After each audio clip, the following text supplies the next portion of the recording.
کوئی نہیں دے گا. وطن یہ مٹ گیا تو تم بھی مٹ جاؤ گے نادانو. اسی کو زندگی سمجھو, اسی کو زندگی مانو, کہ پاکستان سے باہر تمہارا کچھ نہیں یارو, کہ پاکستان سے باہر ہمارا کچھ نہیں یارو. صدر عالی مرتبت, میں جب تاریخ کا مطالعہ کرتی ہوں تو خود کو کئی برس پیچھے محسوس کر کے میں دیکھتی ہوں.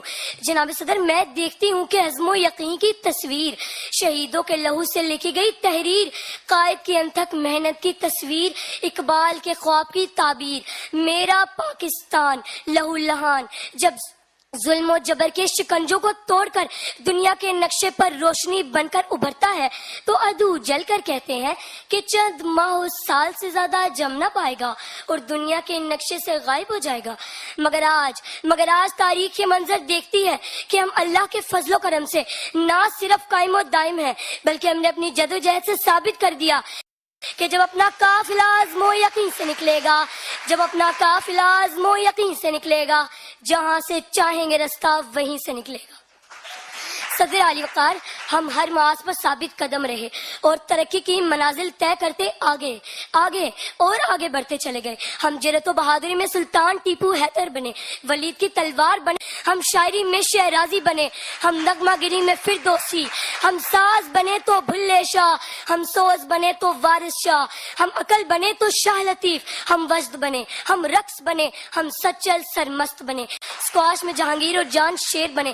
اور جب بات ملک کی حفاظت اور سالمیت کی آئی تو ہم میجر عزیز بھٹی اور میجر طفیل بنے, ہم انسانیت کی خدمت کے لیے عبدالستار ایدھی بنے, ہم قائد کے سپہ سالار بنے اور دشمن کے لیے ایک للکار بنے.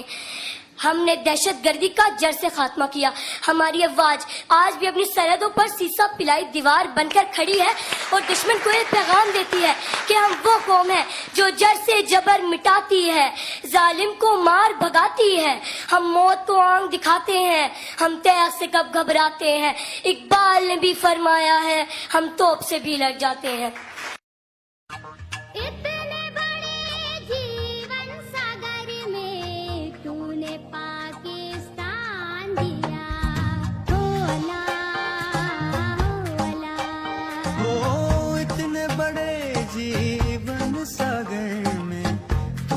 پاکستان دیا, ہولا ہولا ہولا ہولا.